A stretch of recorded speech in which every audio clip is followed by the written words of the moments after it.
Recording in progress. I know I'm we have just to the get real recording in process, bitch. Like I can't even get a word. She just gets the mood going.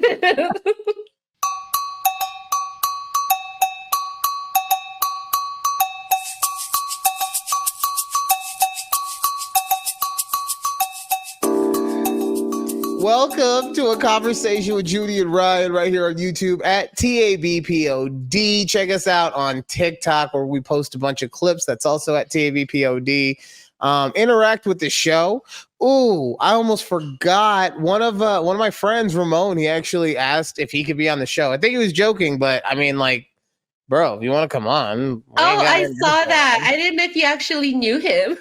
I thought it was just some rando on our comment. No, please. People are too intimidated by my fluffy ass to actually talk if they don't know me. Come on. But no, yeah. And look, we'll take anybody on this show at any time. You know, doesn't mean you're gonna make it the whole time, but we'll take you. You know. So that was fun. Please, we always like comments and stuffs in the at TABPOD. So feel free to drop us a line. Yeah. All right. Something was going on in the free show meeting that it really gave me an understanding of the differences in who we are as people. So I wanted to talk about the fact that there is a dance that I am pretty much incapable of doing. Mm-hmm. And just for anyone who wants to know, this dance is called the gritty. Okay, it's become very popular over the last couple years. And basically, you're just waving your hands up and down while moving forward, right? I cannot do this dance because I do not possess what they call lift. Okay, my hefty ass does not bounce up into the air. There's no bounciness to when I step, and it just comes off kind of herky-jerky as a result. But what was so funny about this to me, and why we needed to completely rework our entire rundown. We did. Yes, we really did. This wasn't even supposed to be part of the show. It was like at the end. This was going to be killer. And now we're starting the show. And the reason for that is because Judy went and had to Google what this dance was. No, I just went to TikTok. That's okay. Googling is the royal term for I went and looked it up. Okay. That's all that means. It doesn't mean that you actually went. It's like, it doesn't mean that you're actually only eating popsicles. Okay. Or only using Xerox machines or only sniffling with Kleenex. Those are all brand names. Google is, what was it before? You're getting me on a whole tangent already. Yeah, sorry. Continue. I had the Googles. Yes. So she Googled it to see what it was. And it was in that moment that I just realized that while we are very similar, we are so different because you sounded so old when you said, is that what that dance is? Oh, I was wondering. Did I turn to your mom? You're turning into my mom. I was wondering what that dance is called. You got more of a southern drawl to it because you live in Texas, right? So I was wondering, but Judy, come on. You had to look it up on TikTok to see. And that's also a weird juxtaposition right there, that you don't know what the new stuff is, but you go to the new stuff to find out what the old stuff is. Look, man, I'm like, who came up with the name of this dance? I mean, probably named it after the mascot or isn't there a gritty mascot? I feel like he's the Flyers. The Flyers mascot. Yeah, so he probably did it one day, or probably someone knocked him down and did it over him, or who knows? Maybe gritty on the streets means get cash money. I don't know. Okay, what I do know is we still ain't fucking with you, Houstons. Gang. Okay, that's all I know. Gang. Just had to get that in there, right? Well, you do know, side note, the Rangers are playing the Astros in the ACLS. I do not know anything about baseball, clearly. And this is why I don't understand when my mom complains about the sports. We're having a normal conversation like anyone else would. Like, hey, aren't those two teams maybe kind of playing? We're not giving you hard-hitting facts. Just, you know what, just relax and go along for the ride. Yes, the Astros are playing against the Rangers in the ACLS. What's really interesting about that is that on both teams, you have, on the Houston Astros, you have Justin Verlander, and on the Texas Rangers, you have Max Scherzer. Both of these guys got paid massive amounts of money last offseason by the New York Mets. And the Mets were so bad that they traded two key pieces that they had just gotten the agency to two teams that are now both vying to become World Series contenders. That is, honestly, I am not a huge baseball fan. It's a little too slow for me. But if you're going to give me an American dream story, that's the ultimate American dream. Remember how I argued that the NFL is actually American? I might have to go and redo that, because that's the most American thing, is going all in on something just to see someone else come along, buy it on the cheap, and use it to become a billionaire. America. Sorry, I got really into the Hershey chocolate part of it real quick. Well, because that's what happened to the founder of Hershey. Oh, I didn't know. Welcome to Historical Facts with Ryan. The man who invented the Hershey chocolate bar died poor. The end. Damn, that sucks. Terrible. The McDonald's brothers got screwed over by Ray Kroc. The end. I'm just gonna love history lessons. I'm just gonna start naming different movie plots now. The Winklevosses got screwed over by Jesse Eisenberg, because I forgot what the Facebook guy's name is at the moment. Mark Zuckerberg. Thank you. Thank God you said it, because you know what's gonna happen. And this is the one thing that kind of sucks about doing a podcast is that people watch it at whenever, right? So I'll just get a random text out of nowhere being like, oh, it's this. What do you mean? Well, you were talking about this on the show and you didn't know what it was. So I'm telling you, I recorded that show 2.5 months ago. Yeah, that's what happened. God, love it. So Judy, you were telling me before the show that that you're doing some weird stuff at home. You're getting some toys so that you can play some like interesting stuff with Keith. Like, what's going on? I didn't say it like that. So you guys know last week it was Amazon Prime Day, right? So the 10th and 11th was Prime Day. What did you buy off of Amazon? That was called a neck massager. No, that was you. Don't get it twisted. We know what your search history was recommending you. Okay, we remember. I mean, let's be honest. Okay, I'm the kind of guy I buy those kind of toys from the source. Okay, I'm not getting third-party merch from Amazon.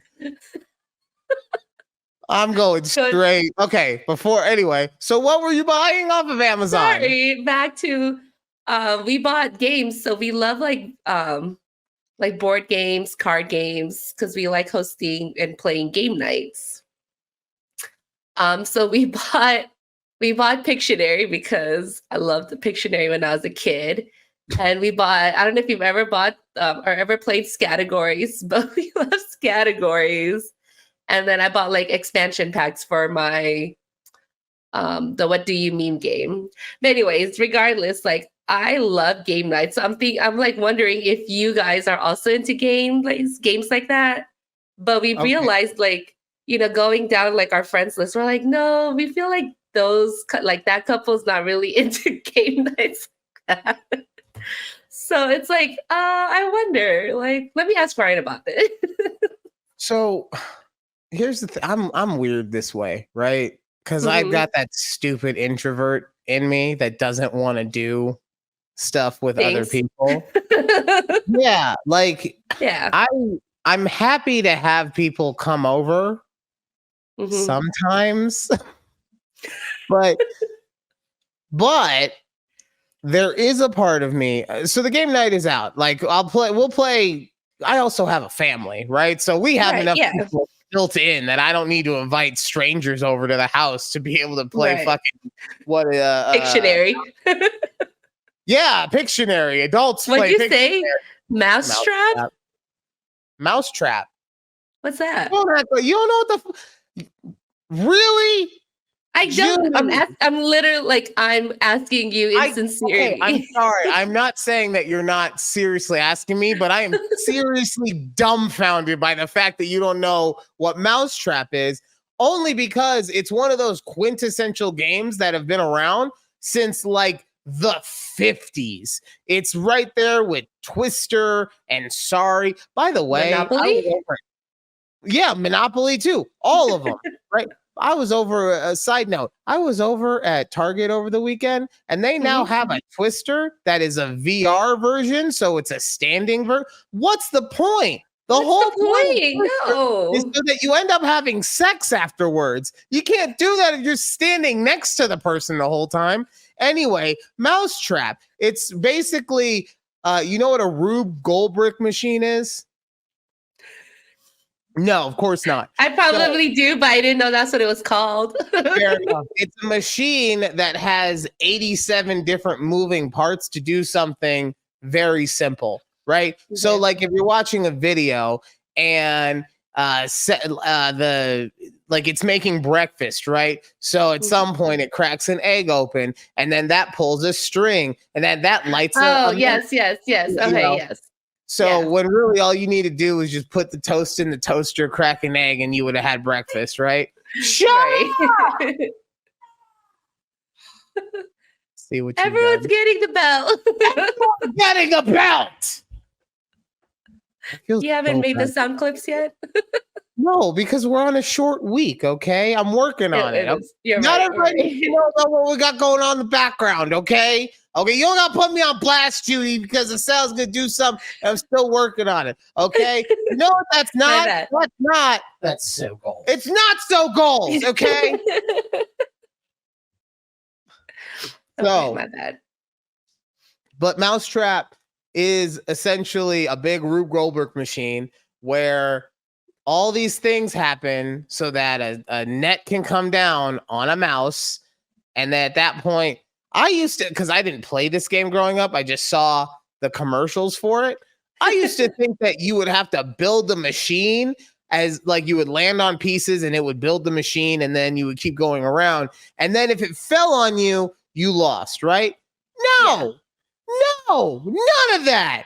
It just go into the spot and it falls on you and you give up a piece of cheese. Oh, what if you don't have any cheese? Oh, nothing happens. It is. It's a kid's game. I get it. Okay, that makes sense. Yeah. This people want to be upset about everybody gets a trophy. Go play Mousetrap. See how happy you are with America after you play Mousetrap, Mister. I don't like that everyone gets a trophy. Okay, it started in the stores. It started in our backyard in the brick and mortar stores. Don't talk to me about it on the fields. At least we're trying to make kids feel good out there. The only thing that feels good after buying this fucking game is that my wallet feels lighter. So you like to do family movie night, huh? Or family game night. I do family movie night. So you do family movie night, but you don't have any people that want to play with you. Yeah, essentially. Play games with you. Play games with us, yes. Yes. Us. Okay. So it's a party. The one game that I wanted to get into, and it's something that is so built for me, but same thing.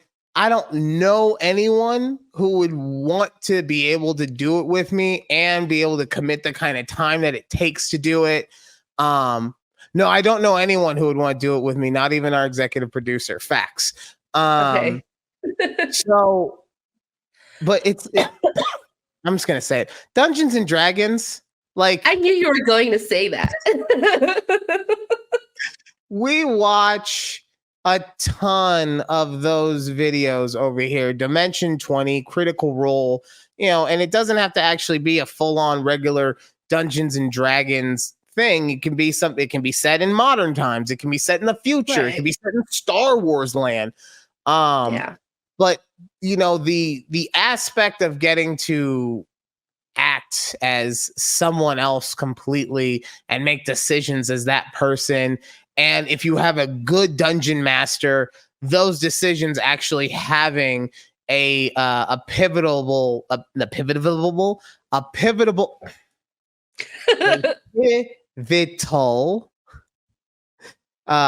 meaning to what is happening around you. That sounds like a lot of fun. But yeah, no, look, I'm 38. Okay, I can't go and start meeting new people. And then the same thing with I maybe have like one or two friends that I would be able to. You don't want to play D&D with 3 people? How boring does that sound? So I get it. Yeah. You're right. So we don't do the game night, the adult game nights. You know what we have done? Or no, I have done. We haven't done it because it's so far away. But there are a couple bars in the city that are like board game bars. Right? So I'm cool with that. if you want to, I don't drink anymore, but I'm fine going with everybody else drinking. And then I can just kick your asses in all of the board games because you're drunk. That's awesome. That's exactly what I want. Perfect. Yes.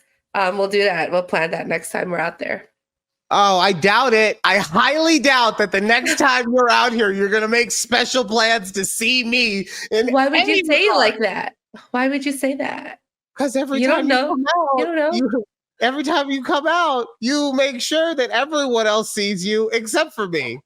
In fact, you know what? After what's been going on in this stupid production chat that we got going on, I have a feeling that the next time you come out, you're going to be trying to hang out with the EP, and now I'm going to be stuck at home somewhere. Like, oh, Ryan has to watch Thor somehow. Damn it, Thor! So Ryan somehow has to watch Thor, and that's why he can't come out. But we're all going to go to brunch and just have a fun old time. Let me put that in the group chat so Alex doesn't forget. Oh, she's right here. She knows. I was really trying to leave that group chat today. I love how you can't, and I'm surprised that you can't. I can't because I created it. Oh. Damn it. My own creation. Even funnier. My own creation has now come back to destroy me. Yeah. Oh, just for anyone who's curious, Alex finally listened to the episode. Well, finally, it had just dropped today. It dropped today, but she just listened to it a few hours. Alex, the whole thing. She got to the part where I was talking about BBLs, and then, of course, Can't Text Me has to make a big old showing about it. And you looking at other girls? Why are you looking at other girls? Ugh. Oh, you did a drive-by just to look at ass? I don't think she wrote about that part. Thanks, Judy. No, she actually did write. You did a drive-by just to look? Okay, well, I guess in my rage, I didn't read all of it as clearly as I thought. What can I say? So I see all this coming in, and I'm like, you know what? I text her, just like, I'm gonna leave this chat. And then she gets extra proud. She is the EP, gets extra proud. Oh, sure you are. Right? So I tried. I cannot leave the chat. The button that says leave the conversation is grayed out. Yep. So I had to get back at her another way. And I came home and she was taking Thor out. So I locked the door. My point got made.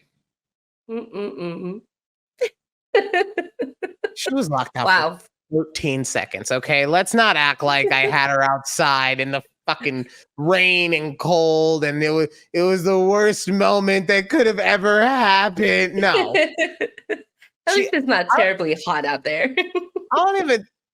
It's 6:30. It could still be hot at 6:30. I don't know what the weather is like right now. Oh my God. See, everyone is conspiring against me and I'm not a fan. Okay. Okay.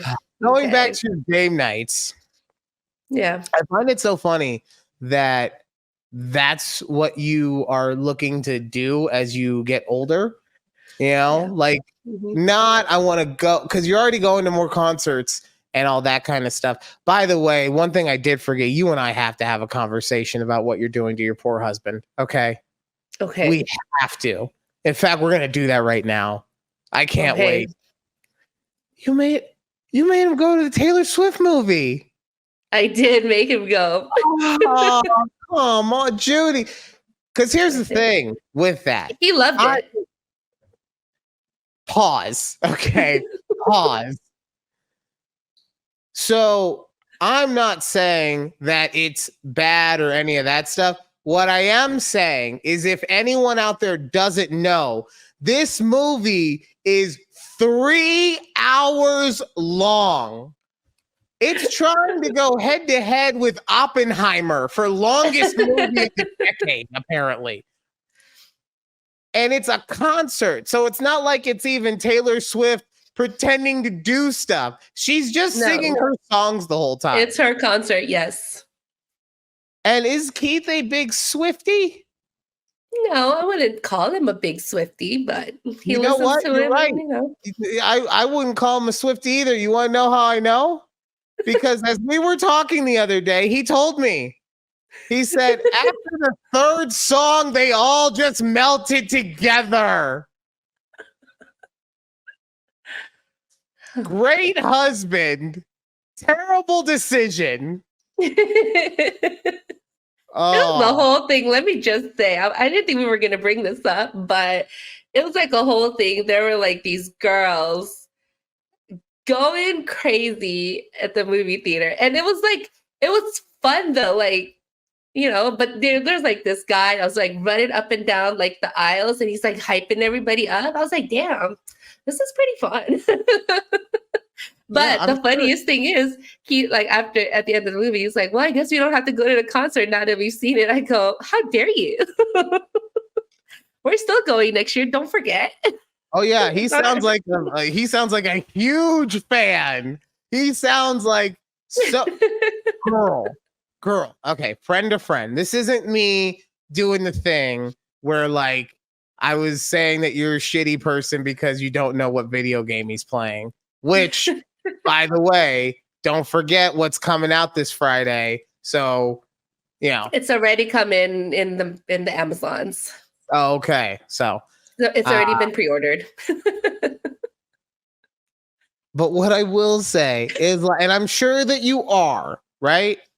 But you owe him so fucking big for going to that movie. And I don't mean like, a good job, blow job. No, I mean like you need to blow him on the way to the massage parlor that you're taking him to that is also going to give him a handy and then take him to get a steak at whichever strip club he wants to go to.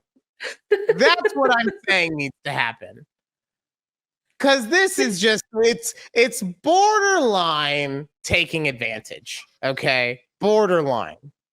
I don't think so. You're right. It's not. That's why I said borderline. And the thing that makes it borderline isn't just the movie. Like the movie demands all that other stuff alone. Don't get me wrong. Okay? BJ to HJ to steak at the SC. There we go. Put it on a shirt. It's too many acronyms. Too many letters to think about. The fact that you're also making him go to the concert. That's where it becomes borderline. Yeah. And I will put and let's and look, you guys are going. You're making memories together, right? So you're not doing anything terrible, but let's just put it in perspective, okay? If he made you sit, I just had a perfect example, okay? So okay. Spider-Man 2 is coming out this week. That's the game that's been pre-ordered. That's the game that's coming. Yes. If instead of playing it, he made you sit with him and watch the video game movie version of it, which means all the cutscenes back to back to back in one long ass 10-hour movie. And then afterwards, you said to him, "Oh, cool. So now I don't got to watch you play the game, right?" Bitch, get the fuck on the couch. Okay. Okay, that's what I'm saying. Like, that's where it comes. We put ourselves in the place that we are putting others to understand them. Well, fine. If that's what he wants me to do, I will do it. I'm not saying no. I'm not saying that's what he wants you to do. And that's how I know that you're a good wife, because you were down. I don't know if you're down because you're just trying to show me up, or if you would actually be down. I feel like if he said, "Let's sit and watch a 10-hour video game movie," be like, "Babe, I don't know about this." Maybe like 3 hours. I don't know how long I could sit in one place. That's a little extreme, but you know. Oh. God, see, but that's what I'm saying. He's down. He's a good husband. You're down. You're a good wife. But you guys have to consider each other on this kind of stuff, because otherwise, the next thing that happens is you don't know what kind of games he's playing. He doesn't know what kind of music you're listening to. A relationship all over again, okay? And that's come on. I don't want to have to do that. You guys have such a good thing going with the what's the gas station with the Buc-ee's. Buc-ee's. And all game nights and all these things in the house hunting, because how do you have time for 10 houses? I don't understand. Okay, we carved out literally the whole Friday to look at 10 homes. And that was an experience. Oh, that's because you got 2 days off for Fair Day, right? Yes. Because back in the day, somebody showed a sheep on a hill. And so now you guys get 2 days off for some reason. What do you mean a sheep on a hill? I don't know what is a fair? Like, what is the actual point of a fair? I have no idea. Exactly. Honestly, right? Like, so what's the point of the originations of a fair? You know what? I can't wait. Somebody on TikTok or YouTube, please hit. What the fuck is the point of a fair? Yeah. It used to be about like the animals, because they have like livestock there, right? Do they like promote like the biggest cow or the biggest bull, I guess? And they have like rodeos. Is that like part of it? Fair. Okay. You know, like, you know what they don't have in Nevada? A biggest anything fair other than like biggest fat person. But don't they have the county fair? I've never been, so I don't know. Yeah, but that's what I'm saying. They don't do anything with animals. It's just like it's all the other stuff. So like the food and I guess somebody will be performing some really terrible dance skit or something. I don't know. But yeah, no, it's just the gritty. Yeah, exactly. Just trying to get some loft, but they can't get up. They can't get up there. It's sad. But yeah, anyway, so we saw 10 houses on Friday, and wow, we did it from like 10:30 in the morning till about like 5. Oh God. 10:30. Yeah. It's like a whole workday, basically. Did you get closer to a house? Well, I did want to say we found a house. It was our second to last house, and we put the offer in that night, and we're under contract. Oh, let's go! Woo! So it's going so fast. What's so special about this house? It's the open concept we wanted. Like, I feel that as soon as Keith and I walked in, we just kind of knew it was the house. like as soon as we walked in, it was the perfect floor plan that we wanted. We walked around, looked at it. Master bathroom, amazing. Walk-in closet, amazing. Okay, And mhm. pause. So I'm gonna give you a little advice real quick, okay? And this is something I did not learn from all my years of doing media. This is something I learned from watching Next Food Network Star. Mhm. Amazing is a great thing to use if I already have an idea of what you're talking about, right? Okay. So I want to know about the open concept. I want to know about what was in the master bathroom. I want, that kind of stuff. Give me descriptors. You want the details. I'm not saying I want all of the details, but I just I hear amazing, and it's just like, well, my amazing bathroom would have like a stand-up toilet with a Venus de Milo right in front. So if I'm bored, I can if you're on at takeabreathpod on YouTube, you do what I'm saying, but that would be my amazing bathroom. Okay, right? I see what you're saying. You know what also be perfect in my perfect bathroom is like, instead of having a stand-up toilet, if I just have it's like a hose that comes down from the ceiling, right? And I could just grab it, but the end of the hose is not it looks like a jock strap in the front of it. So I just put it on, and then I take care of my stuff, and then it just, and then the hose just flies away. Like a vacuum for your feet? Yeah, exactly. Like nothing that's gonna, tear it off or anything, but just enough to make sure that I don't dribble anywhere. What?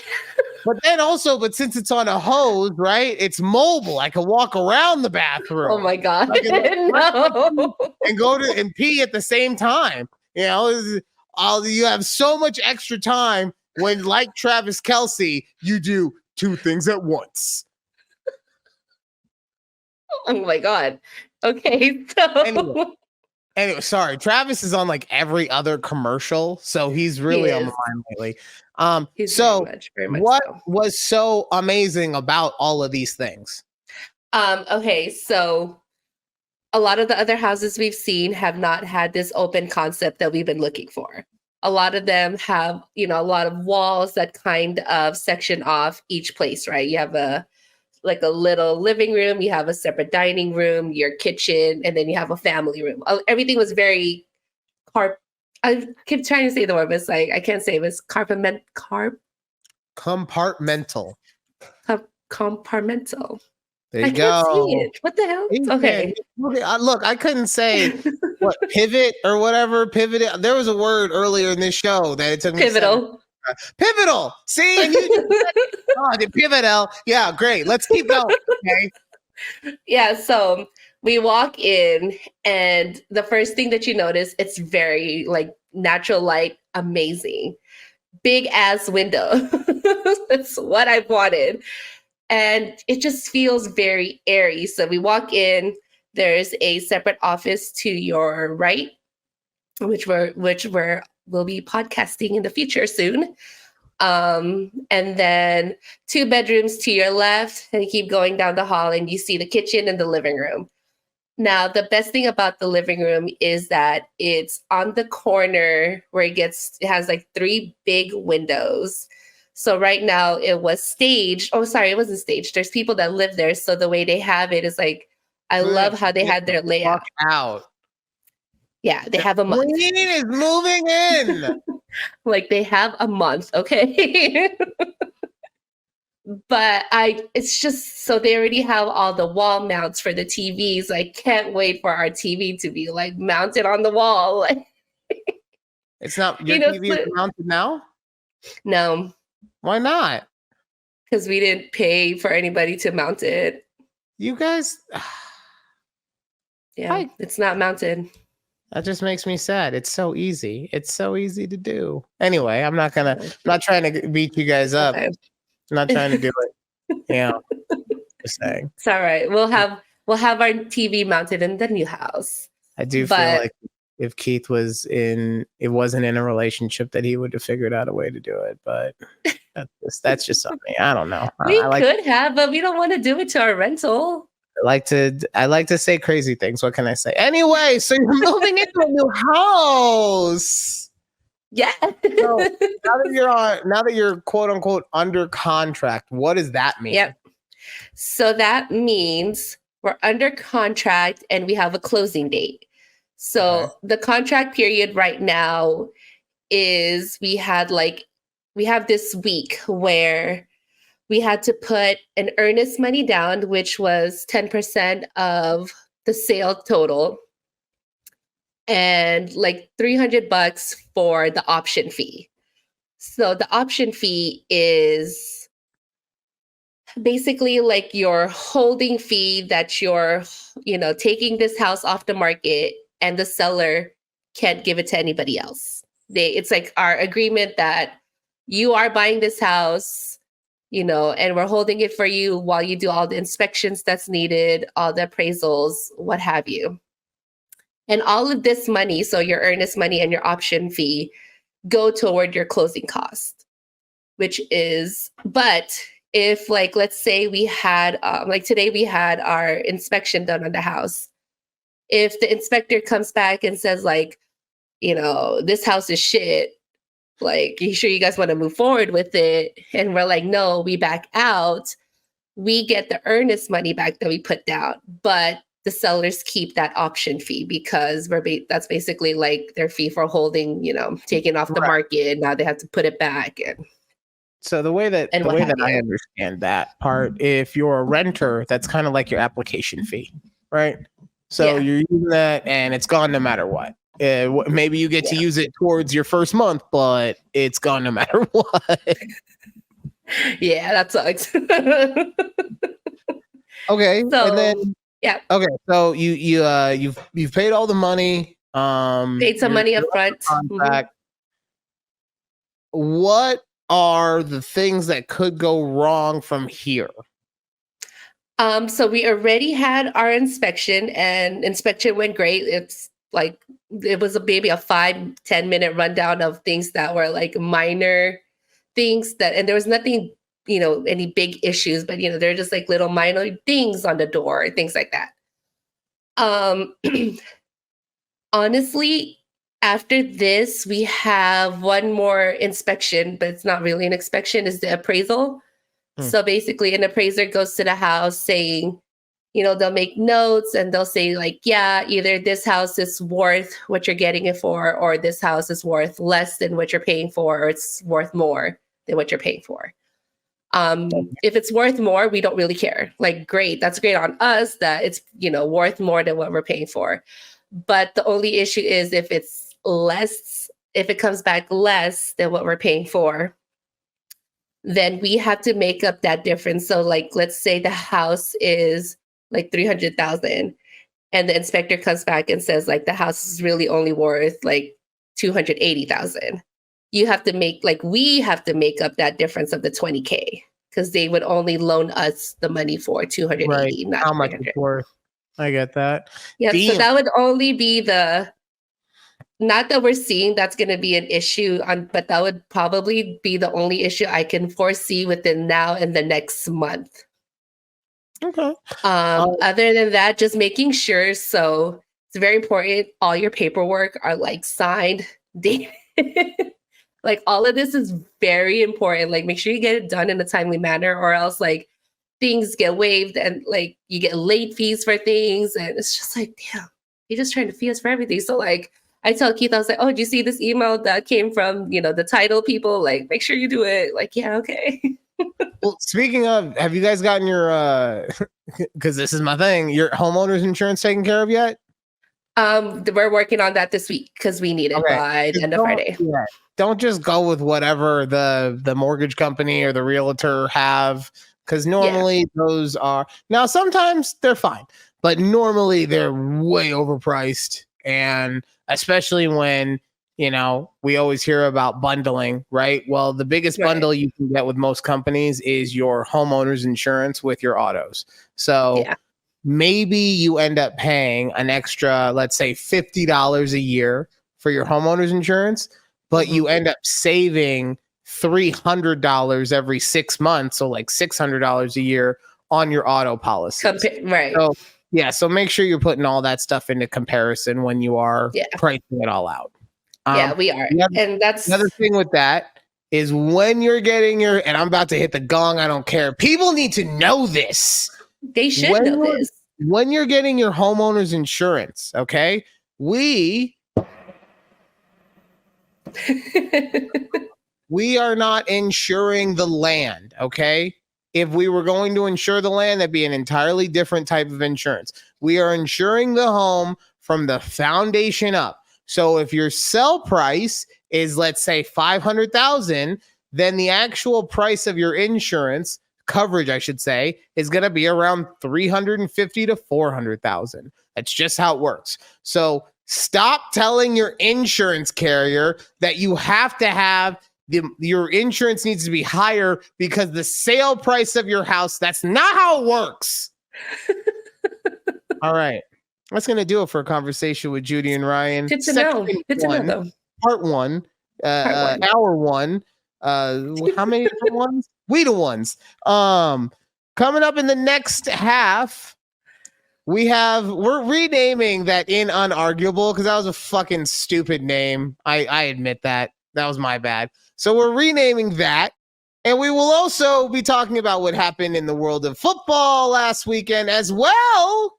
Well, God, I guess actually by the time that this comes, either way, as well as Judy's Cowboys. I'm very excited to talk about that. All that, a little bit more conversation with Judy and Ryan right here, YouTube at takeabreathpod. Woo! Woo! Woo!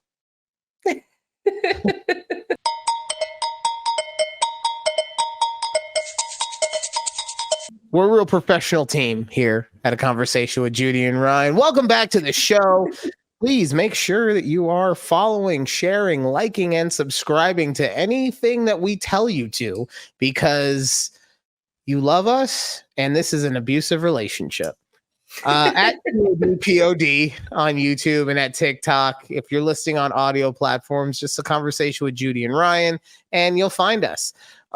So we had a segment last week that we, in the heat of passionate moments, called it Unarguable. And it's a stupid fucking name, okay? I thought it was funny in the moment, and all I've done since then, after I heard Judy say it to me in the production review, what's the name of it? I was like, in Unarguable. She's like, yeah, are we doing that from now on? And I was like, I wanted to until I heard you say the name. So we're gonna clean it up a little bit for you. We love you guys. We're gonna clean up a bit. I almost didn't hit the timer. I hit it this time. Okay, look at us. It's gonna be called Ryan Refutes. Okay, I like it. Sounds a lot better. It rolls off the tongue better. I mean, in Unarguable. I mean, that's put it on a cup. Everyone can say it all the time. But in honor of today being the actual day in the MCU in which a very brave Anthony Stark sacrificed himself so that we could continue on in one of those movies. Yes. Wait, what were you told me? I've already lost the whole plot on this thing. What's going on today? Today is the anniversary, or it's the day supposedly that it takes place in the movie where where Iron Man defeats Thanos to bring the population back. Sorry, I'm trying to think of to bring half the population back. There's been a lot of movies since then. Yeah, it has. It's been a while since I've watched this one too. But it was, then he eventually dies. Eventually. Oh my God. Right. Eventually he dies. And he snaps everything. When he snaps everything back. Iron Man gauntlet into a Infinity Gauntlet, and then he makes a snappy snap. The snappy snap. So, in honor of that moment in time being present among us in real time, Judy has come up with a question for me. Judy, please. Yes. I was going to say, Ryan, I wanted you to argue why Thanos taking out half of the population in the world was actually beneficial. You want me to refute why Thanos wasn't wrong? I like this. Okay, so a lot of people, I'm going to start this from the opposite side, right? A lot of people have been saying that if Thanos had really wanted to help, he should have just doubled the food and doubled all of the fuels that were being used up, right? But in order to do that, you have to double the universe. So now every single planet is double in size. Every single star is double in size. Do you know what happens as a result of that? Gravity gets messed up because everything is too close to itself. And now everything is just imploding upon itself because he didn't think, oh, I should also space stuff out properly. He just doubled everything so that you could have what you want when you want it. And honestly, you know what that sounds like? It sounds a lot like the American mentality of I want, I need, I take, right? And how does the world view Americans? Or do they view us as like really sporty looking lads that always have six packs and are always well spoken and all? No, they look at us as slovenly with big pot bellies. We eat way too much sugar, and we let our government have way too little control over what food actually goes in our body. They look, anyone who's on at YouTube at takeabreathpod, just look at the screen. This is what they think of America, okay? Right there. And no, we're still on track. Don't worry. So my point is that it is not wise to just give people, right? It is a wiser choice to make sacrifices.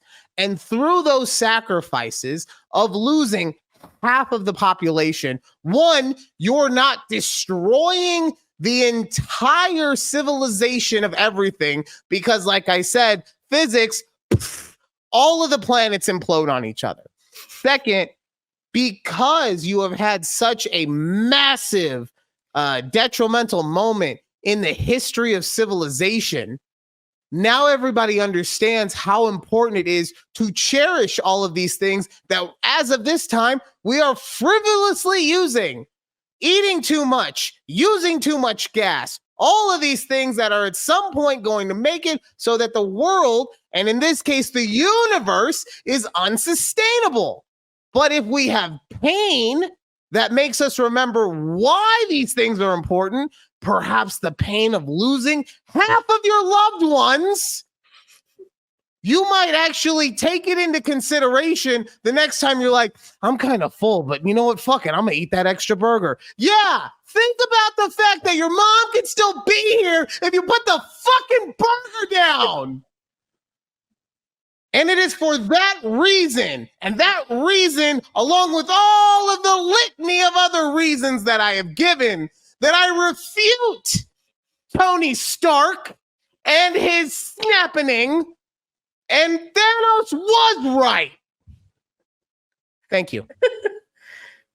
I feel like we should have like a clapper or something. I don't know. We're working. Okay.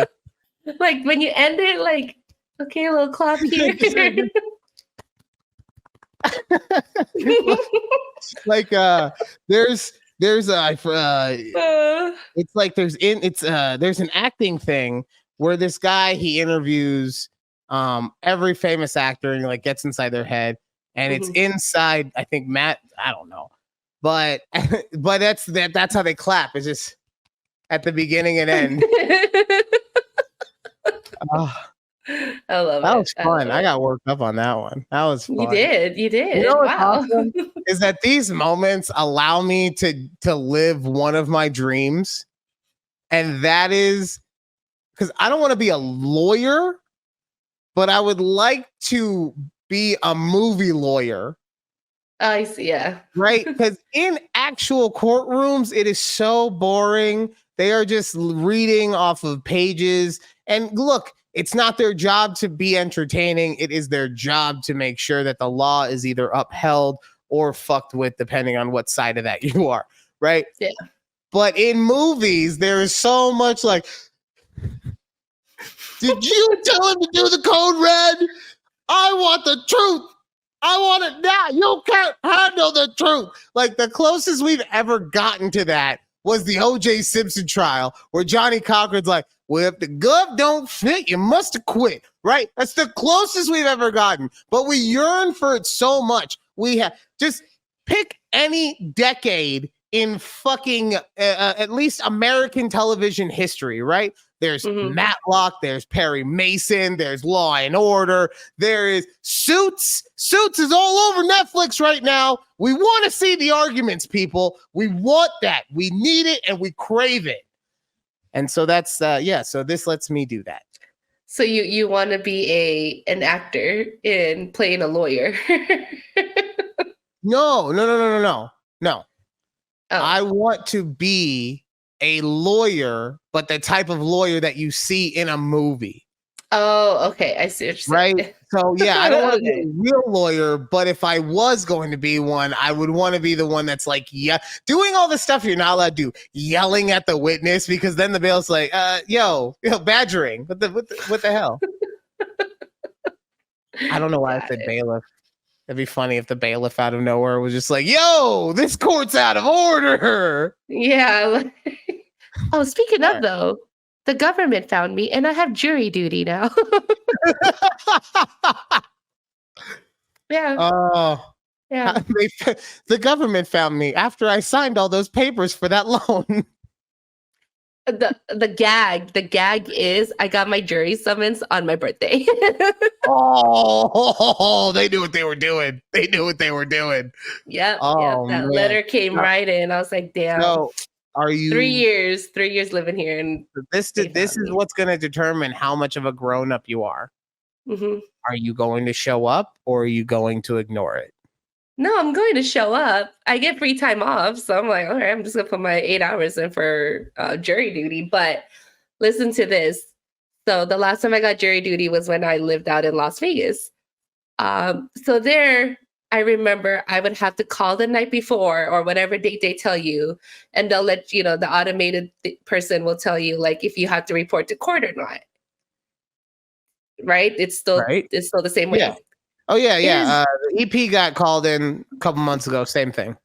Yeah. So you call in the night before and they'll let you know whether or not you have to go to the actual courthouse or not. Here, I have to show up at the courthouse regardless. I have to go to the courthouse, and Keith's telling me like, yeah, you could be there for like 4 or 5 hours just sitting there waiting to see if you're going to get called. I was like, why? Why can't they just do the same system they do in Las Vegas, where I could call the day before, see if they need a juror or not? And I have a theory. I could be wrong on this, but my theory is. No, shut up, Siri. I don't know. No. She doesn't understand. You said that. My theory on Siri. Oh, God damn it. Okay, I get it. My belief is that since in Las Vegas, we basically have one big ass county, right? And it's just one county that covers everything. That makes, Dallas, you guys have multiple counties everywhere. Yes. So as a result, we have a surplus of people doing jury duty, and you guys may have that same surplus, but since it's spread out so much differently, you don't really. Interesting. That's a good theory. That's my theory, without actually having any knowledge of city government. Yeah. Other than the last time I had to pay for a speeding ticket, and I learned that you can just pay extra money and they don't put points on your license. One of the things I honestly love the most about America is that pretty much if you have enough money, you will never get in trouble. Or if you do get in trouble, you can legally buy your way out of it. Essentially, yes. Which, people, if there ever is an option for you not to get points on your license, just do whatever it takes. If it's $150, if it's $300, just do it, because it's going to save you money, because your insurance is going to go up for having that ticket or whatever. So just get it taken care of. Okay, I'm done with the stupid insurance emporium talk. I know. Wow. I want to talk. Well, you're the one with I'm buying a house. Okay. Sorry for trying to be helpful. All right. I want to talk about all the things that were terrible that happened this weekend in the world of NFL. Okay. Yes. Where should we start? We could start with Philly, in which let's start with Philly. Of course you want to start with Philly because you hate Philly. I do. Jalen Hurts looked human. I mean, not that he looked human, but he just, I don't know. He played bad. I'll put that. He played bad. Yeah. Mm-hmm. Who are they playing? The Jets. Oh, that's right. They were playing the Jets. We were supposed to. Sorry. No, you're right. Rob Salas. I have a whole thing. We're going to talk about it. We're going to put a pin in this one. Yes, we are. And we're going to love that. We are going to talk about the other team that was undefeated. Mm-hmm. The 49ers, right? 49ers, yes. Brock Purdy. So anytime we talk about Niners in this house, I got to make sure that there's not a chunkla coming at my head. Brock Purdy looked human. Now, granted, he did not have all of his playmakers, as everybody was seemingly getting hurt throughout the game. Yeah. But this brings in the question when it comes to Purdy, how valuable is he to the team rather than how valuable is it Shanahan's system, right? Because 2 weeks ago we saw Purdy and we saw that he was actually of value to the team because he's putting the ball in tight windows. He's doing things that the other team, they didn't have going on. But this week, throwing interceptions, letting the ball slide out of your hands.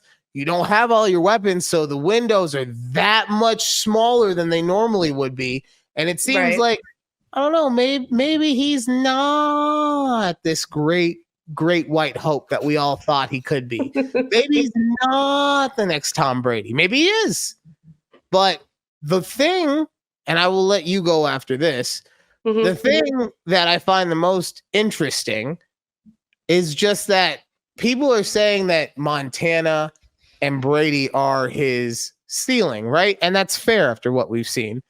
But they're also making it implied like Kirk Cousins is his floor. There was an actual story that came out in The Athletic that like there's a chance that Brock Purdy could only be Dak Prescott.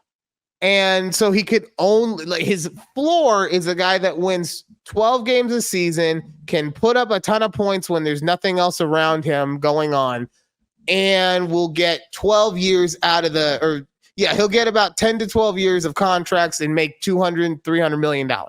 That's his floor, is what we're saying. The guy who was the last pick of the draft, his floor is $300 million. Like, come on? Can we just have him play a couple seasons before we get ridiculous about it? Yeah. You know, I mean, look, I'll put it this way. If he wins the Super Bowl, okay, yeah, he is Dak at that point. Because no matter what, based on the fact that he won a Super Bowl, he's getting another contract in San Fran. And then he'll probably get another contract at another place, even if he's terrible, based on the fact that he won a Super Bowl. Joe Flacco is still just, his degenerative shoulder is just dragging across the entire NFL. Anytime someone goes out, oh, I think Joe Flacco's available. He's available. Nobody wants him. Has he retired officially yet, or is he still out there? I don't think he's on a team, but I don't think he's officially retired. Interesting. So, okay. So the Niners. I had to look up. Sorry, I don't know if you saw. I had to look up who they played, the Niners, because I didn't know. But it's the the Niners team that we don't talk team about. that we don't talk about. Yeah. Yeah. Even though the reason that we don't talk about them, by the way, I'd explain this. They didn't even play. That's real cool talking to your mom and having her understand it, 7 weeks into the season. Now she finally is like, wait, what is with the team? I don't understand. So yeah, even though the reason that we don't talk about that team didn't play yesterday, we still don't talk about that team. Yeah. So that's really embarrassing for our EP that her team got beaten by a team that wasn't even there. Like, yeah, you lost to no one. Yeah. But sorry, look, the way that I'll put it with the Niners is that a bad loss?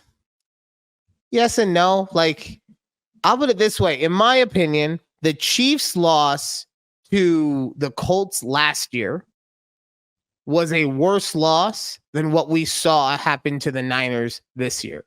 Okay. And I say that because all of your players got hurt. McCaffrey, Debo, Trent Williams, all of your offensive pieces were getting hurt.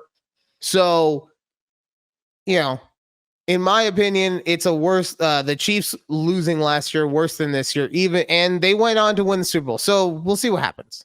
Yeah, it's one game. We didn't have the game out here, the 49ers game, so I didn't know what anything happened to it. So, and honestly, it was just a weekend of bad quarterbacking all around.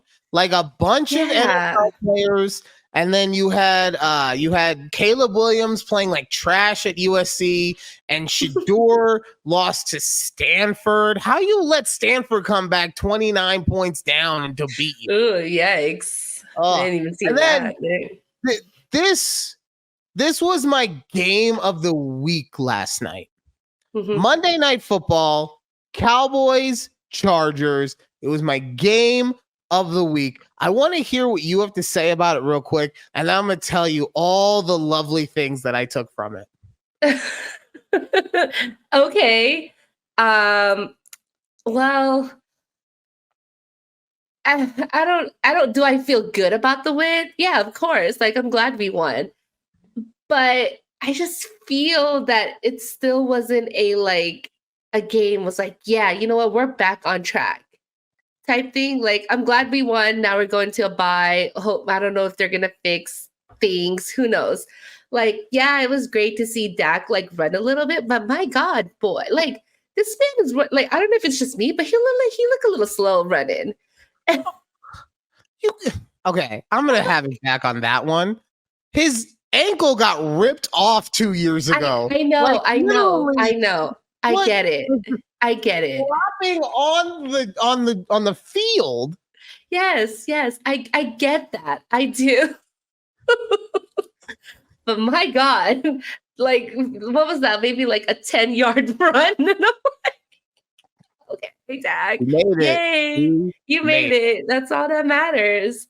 But I don't know. I still don't Micah barely got that sack at the end. I still don't like Mike McCarthy calling plays.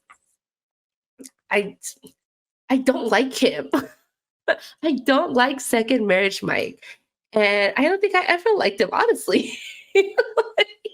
Oh, I'm so happy. I continue, but I'm so happy that this is your line of thought right now. But I don't know. I'm glad it's a win. We can get it under our belts, and sure, we'll just move forward and see how the rest of the season goes. But there's a lot of flags. It was still just a messy game. I think the defense had 7 penalties on in the first half by themselves. It's what are we doing? So the one thing I will say, the benefit of you guys winning that game last night is if you look ahead at the schedule, there is a chance that going into Thanksgiving, you guys are beating the Eagles in that division, right? The Eagles have some tough games coming up, and the Cowboys have a bit of an easier schedule coming up, right? But man, the reason last night was must-see television in my house was because we were watching what's the best word to say this? We were watching a fractured family try to be in public last night. Okay. So it's like Jerry got caught having an affair with somebody. And we saw the results of that on the field. Now, what do I mean by that? Well, you had your eldest child, the pride of everything, Dak Prescott. He played pretty good. You could say, with his just smart decision making, won the game for you guys because he never at any point put you in a position that was bad. In fact, he probably put you in the best position because it was his dump off to Pollard that was that broken play that ended up taking you guys all the way down. I don't know if you actually scored a touchdown on that series. We did. You did? Okay, see, so that alone probably won you the game, right? Yeah. But he's trying his best to just be like, everything's good, everything's good, everything's fine. Right? Right. Yeah. Meanwhile, you got middle child Tony Pollard, whose performance or lack thereof outside of that one play actually shows you, nah, things are not fine. I'm getting the shit beat out of me right now. Right? Yeah. You got youngest child, CeeDee Lamb, just be, give me the ball. I want the ball. Give it to me. Why do I get the ball? I want the ball. Right? And what should be happening is that dad should be coming and calming everyone down. Not big brother Dak. Dad should be coming in and calming everyone down and getting everyone in their right spot and being like, you know what? We've got this.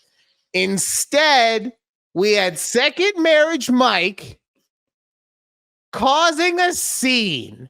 He was saying to Jerry, oh, you want to look at the pool boy? I'm going to show you. I'm going to show you that I got this beautiful home and it's all mine. And in front of your pool boy, I'm going to burn it to the fucking ground.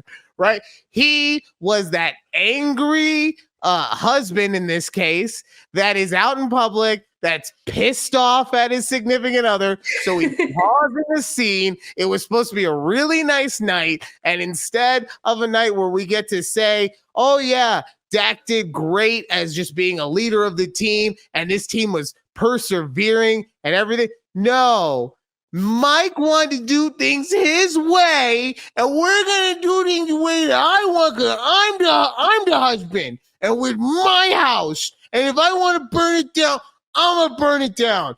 Meanwhile, Jerry is in his bus, his Coke bus somewhere, just being like, "Oh, Mac, that's where you're wrong. I don't even care about that pool boy anymore. But God damn it, if that Gardner Dan doesn't look amazing right now, because that's what Dan Quinn." Look, I don't think Dan Quinn will become the head coach of the Cowboys, right? But if Mike McCarthy, if second marriage Mike is worried about it in any way, shape, or form, that's who he should be worried about. That's who he should be worried about. That guy's side of the ball is getting it done on so many different ways, right? Yeah. You're right. They dialed up pressure for Micah at the right time, and he got the sack. Yes. I think they got away with one that probably should have been a penalty, but whatever. You can't call it now. Yeah. Stephon Gilmore is still playing at a hugely high level, and not even because he's physically great, because he's still so mentally there. The interception that he had last night, it was said all over the broadcast, but the reason he was able to drive on it is because he had help over the top. That's the design of the play. Gardner Dan understands his defenses, okay? And you know what Gardner Dan is going to do? He's going to let the pool boy clean the pool. He's going to stay away from the pool area. He's going to let Dak get his laps in, and he's just going to cover the grounds, okay? He's going to make sure all the grounds are taken care of. And guess where you're going to be second marriage, Mike? You're going to be in the hotel because you're kicked out. That's what it, honestly, it looked like a family that was acting out in public last night where, you had people, where the children were the ones who were trying to be the mature ones. And the adults were like, nah, fuck this. I love that analogy. That's perfect. Thank you. Good job. Good job. Glad you did your notes there. And then we did have the Eagles get defeated by the New York Rob Salas. Yes. And you know what? This game was an interesting game because there was a moment, I swear, I almost gave up. I did. We had a chance to get points, and instead, we shot ourselves in the foot, and we could have snapped it again. And I said, you know what, team? Forget it. Just don't even do anything. Just take the delay of game and punt it. Like we've punted on this game. I don't care. People ask me, is my eye lazy from all the years of playing football? No, it's lazy because when I watch these guys play sometimes, I hit myself in the face, okay? But that's besides the point. At halftime, I looked at everyone and I said, I'm going to look at the tape. I'm going to be in the darkness. And are you going to be with me? Sauce is already hurt, so it doesn't matter. He knows his tape is fine, okay? Quinn got an interception. He knows his tape is fine. But is your tape going to be good? And we walked out there, and I swear to God, I'm not going to lie, coming out of that halftime, my seat was feeling kind of warm, okay? It was like we got the win last week against the Broncos, but I mean, it was still feeling kind of warm. And now the New York Rob Salas have taken down the final undefeated team. We look amazing on defense. 85 Bears. The 0-2 Tampa Bay Bucks. The Ravens of any Super Bowl. We have the meanest looking defense with the nicest looking D tackle you're ever going to meet. Quentin Jefferson, he's a great kid. I don't know what's going on with my voice. Rob's here. And then, of course, we got that freakazoid. Aaron Rodgers already throwing the ball. Are you kidding me? Oh, it's destiny. It's destiny that he is the eagle that is going to lift up that raven into the sky. That raven called the NFL or the AFC East. And the AFC East, other than the Jets, are going to be suffocated by that eagle. I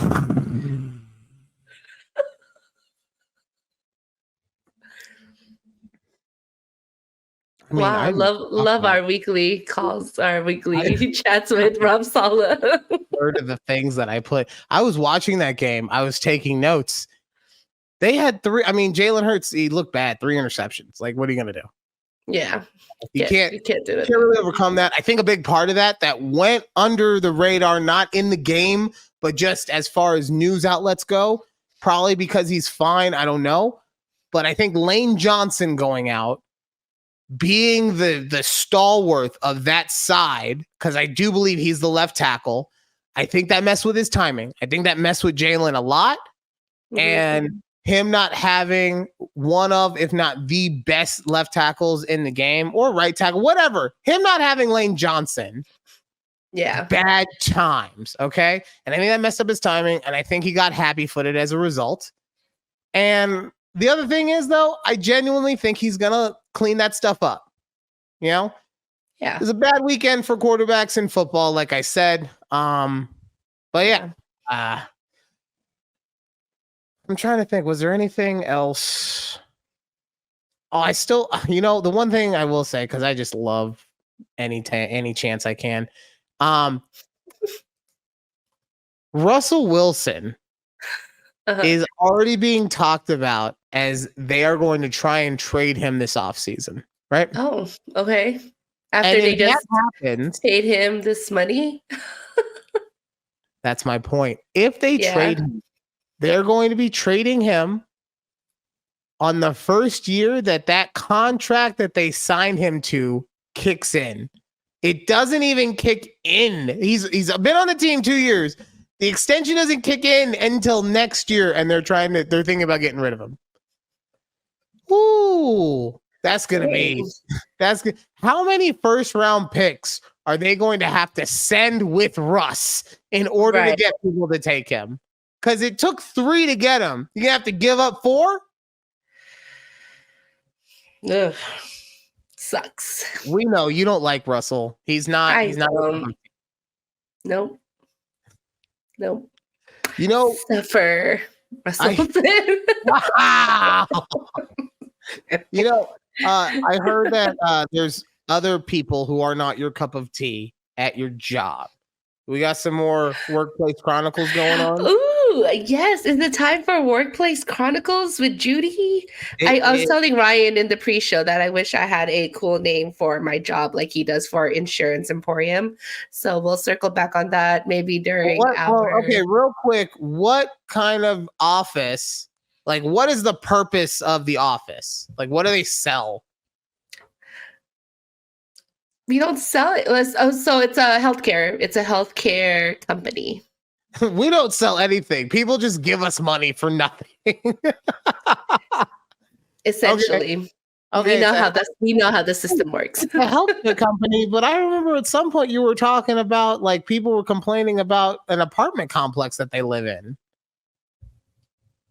Okay, what? Maybe I'm getting my stories crossed. You've had a lot of okay, so we'll work on that. Yeah. So at this healthcare health spa. Is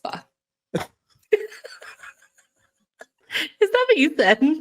at your work, okay.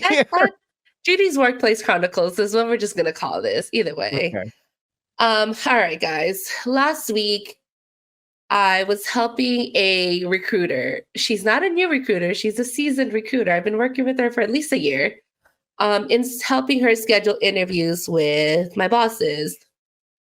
So, the typical real quick, sorry. Why does a recruiter need to talk to your bosses? And I don't know. No, not that the recruiter that she has applicants who are going to be interviewed by my bosses. Yeah. Okay. Yes. So she's talking to me that we need dates and times and things like that. So I give her dates and times. And this is like the first thing she's ever asked me about this. But she's like, do you know who else the applicant should be interviewing? And I go, or do you know who else the applicant should be interviewed by? And I'm thinking, bitch, you're the recruiter. You should know the job description, the form, like who the team's going to be, who she'll be reporting to. Like, and so I told her, I go, don't you have that information? Because I mean, I could have been that person who was like, yeah, I actually do know who's going to be on this team. But I don't have time in my day to look up that information when you should have it already. And I'm like, I don't want to do your job. Yeah, I mean, that's what it comes. I mean, I'm like, what? So the very first thing that I thought of when you said this was maybe they just know that you always have your shit together. So that's why they asked you, right? Mm-hmm. But you make a very good point. Like, it's not your job to know what they are supposed to be doing. Right. Right. And it's not their job. And you're not the one that they're supposed to be asking about that. I'm guessing that if they don't know that someone is a manager in that section that can help them out. Yes.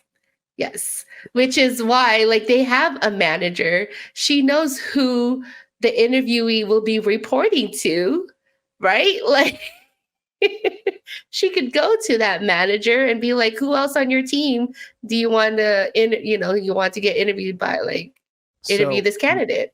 So maybe what's happening is that this is like some 4D chess type shit, right?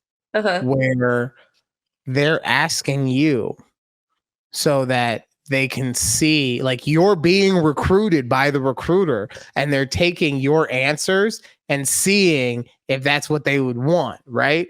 So you had a chance to get promoted to like executive VP of some cool but instead you were like, bitch, this isn't my job. And now you're just stuck at that spot for the rest of your day. Maybe for the rest of my day. God, I hope not. But I mean, not a bad spot to be in, but still. What is it that you do? I'm an executive assistant. Yeah, what is that like? I'm a professional emailer. Okay, it's what I tell people. All I do is click, clack, clack, clack on my computer all day, emailing back and forth with people. That's all I do all day. When every time somebody asks me, what does that even mean? Like, I literally email people every day on behalf of my bosses, and that's it. That's honestly, I do a lot of that. I want to take a moment because I feel, and I think a lot of us just felt a big weight getting lifted off of you when you were able to express yourself. You know, like you're just like, God damn it, it's just fucking emails. Like it's just an email after an email after an email after an email. My bosses just need more emails. And there was a moment where if you weren't such a strong bitch, you would have broken and a little tear would have run down your eye. But you're strong. You are. I don't know. I'm still not gonna say that you're a bad bitch, but you are a strong bitch. Okay. I will say, okay, y'all know how I took 2 days off from work last week, just Thursday and Friday. I decided to put in like an hour or two on Sunday to go through my emails. 203 unread emails. 203 in the 2 days I was gone. That's a lot. Yeah, so that's what my workday consists of. I mean, that just tells me how invaluable you are, and that's why they need to be knowing. That's also, okay, you're the executive assistant, like 15 people. That's why they're asking, like, hey, there's a lot of managers here, and you seem to be able to wrangle all of them. So, like, I just want to double check with you. And you're like, bitch, be gone. I don't work in this section, and you didn't say please, so goodbye. Yeah, that's also another thing. Like, other VPs, so I support, like senior VPs, other VPs, what have you. And there's other VPs who have admins in their department come to me and send me an email saying like, hey, Judy, have you ever seen this invoice before? If not, can you see if it's ever been processed? And if not, if it's never been processed, can you go ahead and process it? At that point, like, yeah, I get that I have become like this invoice processing bitch. So sorry, Judy. The gong means that the complaint session is. Damn it! No, there were more. Well, we're gonna have to find out on the next episode of Workplace Chronicles with Judy's healthcare VP weird stuff. Also, you know what? I'm gonna be talking about this next week. I got some co-parenting chronicles that I need to talk about, so we're definitely talking about that next week. But that's it for the show today. Thank you guys so much for listening. We do appreciate it, and watching and liking and subscribing and sharing and doing all the things that you do to support us because you love us. And if you don't love us, we're going to hurt you because remember, this is an abusive relationship. I guess because, what else can I do? But honestly, if you're in one of those, please, seriously, go get help. Yes, please. That was a weird way to end one of us. Reach out to one of us, No, don't reach out to like the actual authorities. Yeah, that too. Don't call us. Yeah. And she's just gonna be like, bitch, I don't know what to tell you right now. You should probably call the cops, right? So please take care of yourself. Thank you guys for being part of the journey with us, and we will see you next week right here on A Conversation with Judy. Bye. Bye.